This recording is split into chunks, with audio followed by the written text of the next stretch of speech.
In many operations, it's the loader operator who keeps things going smoothly. It takes a while to get a feel for the machine and how it works. But after some practice, you'll see that there's a certain rhythm to operation, a balance. Loaders have a lot of power, and they can get a lot of work done in a day's time. In this program, I'm going to cover startup, basic maneuvering, and shutdown. But a reminder first. Every day before you start work, there's some checking and servicing to do. Oil levels, greasing, and so on. As I explained in part 1. Don't start working with the loader until you're sure it's in good shape. Okay, you're ready to start up.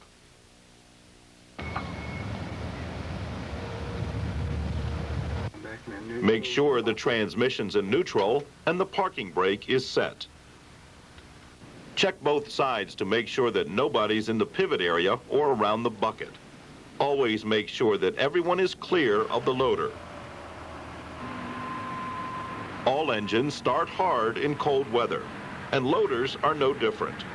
You may need to inject ether, but do so only when the engine is turning. If the engine doesn't start like it should, wait a few minutes. Let the starter motor cool down. Then try it again. Never run the starter more than 30 seconds. You'll burn it up. Once you've started, operate the bucket to be sure everything is working. And that's the startup procedure. Now, basic maneuvering. Even though loaders are big and heavy, they can really make the moves. Take steering, for example. When your car or pickup is stopped and you turn the steering wheel, only the front wheels move. But steering a loader is a lot different. Loaders are articulated. That is, the whole front end pivots when you turn the wheel. And that means that every time you turn the wheel, you have to make sure you're not going to damage anything on the sides. That barrel could have been a dump truck, another piece of heavy equipment, or another person on your crew. The pivot area is hazardous too. Anybody standing in the pivot area will get crushed if the operator turns the steering wheel. See what I mean?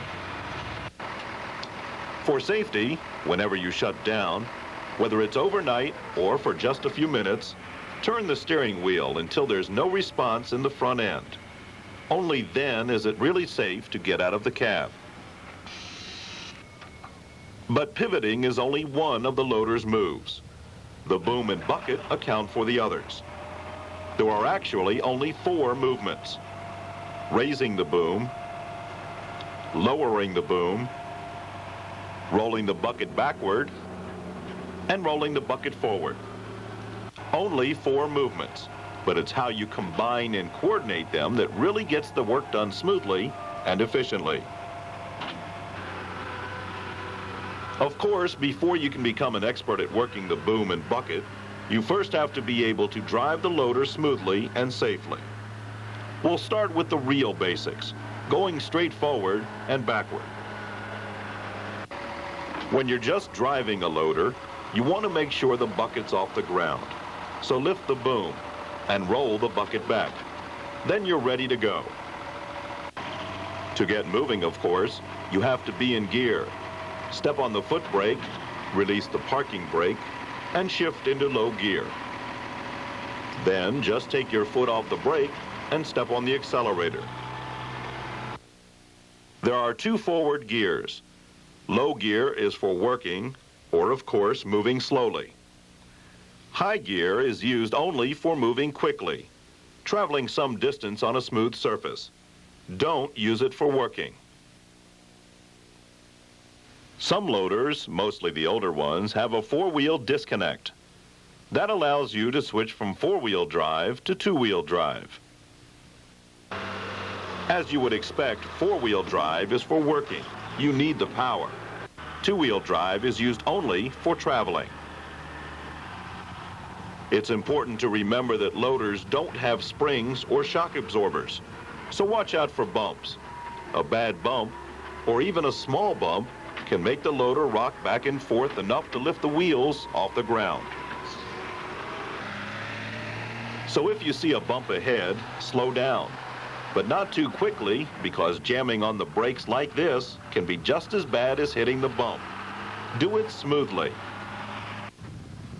And always keep an eye on the bucket. If the loader starts rocking, there's always the danger that the bucket will dig into the ground. That can cause you to go out of control. Keep the bucket a foot or two off the ground. That's about the best height for safety. Never, never travel with the bucket high in the air. You could get snagged on power lines, trees, or signs. And having the bucket in the air can make the loader top-heavy. The whole machine could tip over. Okay, that's enough for going forward. Now, let's back up. Rule number 1. Always stop before changing directions. Good operators are careful with the equipment and make absolutely sure that there is nothing behind you when you back up. Now, as you learned earlier, steering a loader is nothing like steering a car or a pickup truck. Remember the barrel that got crushed a few minutes ago? Make sure you have plenty of open space on the side when you turn the wheel.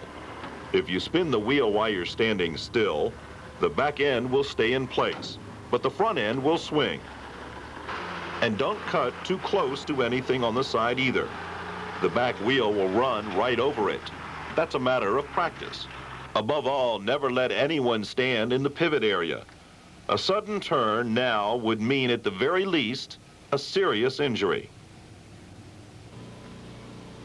You already know the importance of the daily checks you should make each day before starting to work with the loader. Well, there are also running checks you should make while you operate it. For one, keep an eye on the gauges. Loaders have lots of them. If anything stops working properly, you want to know about it immediately, because any system that breaks down entirely will put the loader out of commission and will be expensive to repair. Listen for odd noises, rattles, squeaks, whatever, and feel for vibrations. Stop if anything unusual happens, and find the cause. If something's wrong, either fix it yourself, or, if it's major, tell your supervisor. Check the color of the exhaust every now and then. Normally, it should be colorless. If it's heavy and black, it's probably time to clean the air filter. If it's white, shut it down. Either there's water in the fuel, or there's a mechanical problem.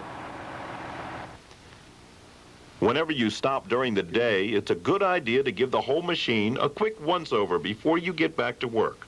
Check it again for leaks, loose parts, and so on. So that's basic maneuvering. Now, shutdown. When you've finished working with the loader for the day, let it idle for 5 minutes before you turn the engine off. It needs to cool down gradually. If you cut it right off, you can burn out the turbocharger bearing or crack the housing.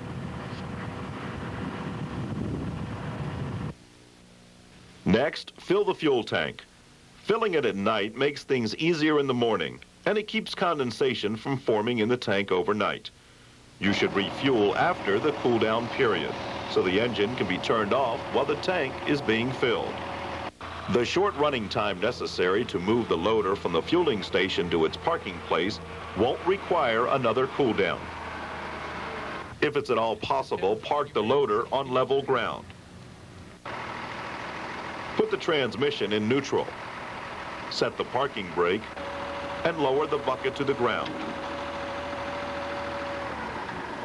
Then shut the engine off and turn the steering wheel back and forth to let off the pressure in the hydraulic system. That's the only way to make it safe to climb down through the pivot area. Speaking of that, here's a good way to break your leg. Hold it. Never jump from the cab. Turn around. Always face the cab when you're getting in or out. Use the steps and the handholds. There's no hurry. Finally, it's a good idea to block the wheels. And that's it for Part 2, Startup, Basic Maneuvering, and Shutdown. In Part 3, you'll see how to operate the loader to work with stockpiles and load trucks. As I said before, the loader gets a lot of use. It's an important piece of equipment, and it'll take some practice before you can really use it properly. But when you catch on, you'll be amazed at what that machine can do.